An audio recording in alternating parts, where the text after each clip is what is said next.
नमस्कार मंडळी, कसे आहात सगळेजण.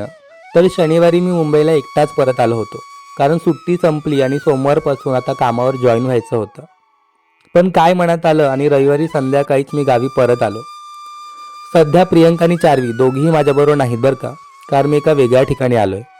हे जे मंदिर आहे ना, ते सातारा जिल्ह्यातील वाठार पिंपोळे रोडवर अगदी डोंगरात वसलेलं घुमाई देवीचं मंदिर. माझ्या आजीच्या माहेरची ही देवी.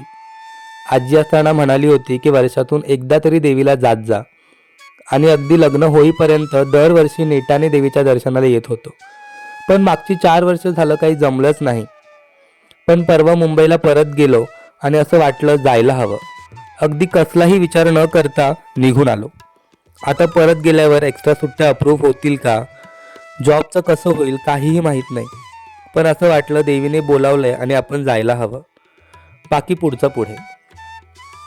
मंदिरात आलो, देवीचं दर्शन घेतलं आणि एक वेगळंच समाधान मिळालं. आणि खरं सांगू का, गाभाऱ्यात उभं राहिल्यावर खूप वर्षांनी आजीला भेटल्यासारखं वाटलं. आजचा हा अनुभव तुमच्याशी शेअर करायचा होता, म्हणून हा छोटासा व्लॉग.